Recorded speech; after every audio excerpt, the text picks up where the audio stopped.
আসসালামু আলাইকুম রান মামু। হ্যাঁ, ওয়ালাইকুম আসসালাম রহমতুল্লাহ। তো আজকে যে একটা ভিডিও দেখলাম আপনার এই ভিডিওর আপনার মূল অপরাধ আর আপনার কি কারণে ওরা এরকম অপহরণ আসলে করছে এটা আপনি বিস্তারিত কোন যা আমি কইবেন সত্যি কথা কইবেন। বিস্তারিত আমি এটুকুই বলতে চাই। আমি আসলে ওরা আমাকে চোরের মতো বাঁধছে। ওরা আমার এটা বাঁধাটা আসলে তাদের উচিত হয় না। তাদের একটা ভালো একটা মানুষ কিভাবে প্রমাণ করব, কিভাবে? আমি বলে দিয়েছি সরকার বাড়ির মানিক মিয়ার ভাগিনা আমি। আমি কিভাবে চুরি করতে পারি? আর আপনারা যে আমাকে চোরের মতো বাঁধছেন, ভালো কথা আপনি আমার বুঝাইতেন। আমি অপরাধ করছি, আমি মেয়ে সাজছি, মেয়ের ক্যারেক্টার নিছি, আপনি এটা আমার বুঝাইতেন। লায়ের ভাষা দিয়েছেন সেটা হচ্ছে অন্য হিসাব। আমি মুখে থেকে কথা বাই করতে পারতেছেন না। আপনারা এটার জন্য আপনারা আমাকে বাঁধছেন। মানে আপনার মুখতে কথা বাইর করতেছে না, কি বাইর করতেছে না, মানে আমার আপনার কি বলতেছে, স্বীকার স্বীকার করতেছে আর আপনারা কি। আমার বলতেছে আপনি কি ছেলে নাকি আপনি মেয়ে? হুম। এটা আমি এটা বলি না, আমি ভয়ে এটা বলতেছি না। ওরা কইতেছে লায়ের ভাষা দিবে, দিছে। আমি এটাও তারা অন্যায় করছে, আমার বাঁধছে তারাও অন্যায় করছে। এখন এটা মানুষ এবং মানুষ কি এটা কি ভালো ভাববে নাকি খারাপ ভাববে? অবশ্যই তাদেরকে অন্যায় নাকি অন্যায় না? অবশ্যই আমি অন্যায়। অন্যায় করছি, ঠিক আছে, আমি যে অন্যায় করছি, আচ্ছা আমার ধরুন আমিও মেয়ে বাপ করতেছি, যেমন আমি কিছু করতেছি, ঠিক আছে, ভালো কথা, আমি করতেছি, ভালো কথা, আমি মেনে নিচ্ছি। কিন্তু তা আমার গুনাহ হচ্ছে, আমার চেয়ে গুনাহ তাতে বেশি হচ্ছে। জানেন, একটা যে ব্যক্তি অপরাধ করে, যে ব্যক্তি অন্যায় করে, খারাপ কাজ করে, যে ব্যক্তিকে টাচ করে এবং এবং কষ্ট দেয়, সেই অপরাধগুলো তার কাঁধে মেঝেতে পড়ে। এটা একদম একদম বাস্তব একটা হুজুরকে জিজ্ঞাসা করলে সবচেয়ে ভালো হতো।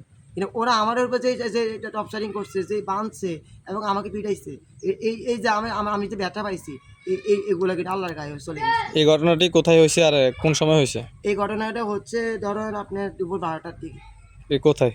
এই যে আয়তুল্লাহ মাস্তুরির কবরের সামনে, খবরের কবরস্থানের সামনে। সামনেই হচ্ছিল। এখন আপনি এটার বিরুদ্ধে আপনি কি অবজেকশন নিতে চান? আমি এটার বিরুদ্ধে অবজেকশন নিতে চাই, এবং তারা কেন বাঁধছে এবং তারা কি হয়েছে, যেমন এটার জন্য আমি তাদের বিশ্বাস চাই।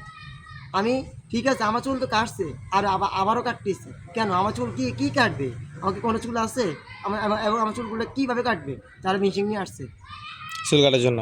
হ্যাঁ, চুল কাটার জন্য। আর আমার সাথে খারাপ আচরণ করছে, খারাপ কথা বলছে, এই জন্য। আচ্ছা আমি, ঠিক আছে, আমি ভালো কথা মেয়ের ক্যারেক্টার নিয়েছি, মেয়ের ক্যারেক্টার নিয়েছি কোনো একটা কারণে, কোনো একটা উদ্দেশ্যতেই নিয়েছিলাম। আর আমি আচ্ছা মেয়ের ঠিক আছে, ক্যারেক্টার যাই কেন হোক, নিয়েছি? যা হয়েছে আপনি মনে কোনো কষ্ট নিবেন না। আর ওদের বিরুদ্ধে কি নেওয়া যায় সেটা আমরা ব্যবস্থা করিয়াম। আর এই তো। আমি সত্য কথা আমি তো বলছি, আর এখানে মিথ্যা কথা বলার মতো কোনো কিছু নেই। ওরা আমাকে বলতো, তুমি মেয়ে ক্যারেক্টারটা তুমি নিও না, তুমি ভালো করে চলো, তুমি ইয়ে করো। এরা আমার এই ব্যাপারে কোনো কথাই আমার কাছে তারা বললো না, বিস্তারিত বললো না। তারা আমাকে বাঁধছে। আমার মান ইজ্জত নাই। তোমার যেরকম মান ইজ্জত আছে, আমার মান ইজ্জত আছে। আমার এটা তোমরা আমার বাঁধছে, এটা মানুষটা দেখছে, এই যে এটা মাদ্রাসার হুজুরা দেখছে, মাদ্রাসার ছাত্ররা দেখছে। ওরা বলতেছে আপনি তো ওরা বাঁধছেন, এটা কি আপনি দিকে উচিত হয়েছে? আচ্ছা যাই হোক, আপনি এগুলো নিয়ে কোনো টেনশন করেন না। আমরা ওনাদের একটা ইন্টারভিউ নিব, ওনারা আসলে কি কি কারণে আপনাকে হ্যাঁ, এরকম অপহরণ আমি তো করছে। এটা আমি জানতে চাইতেছি। যাই হোক।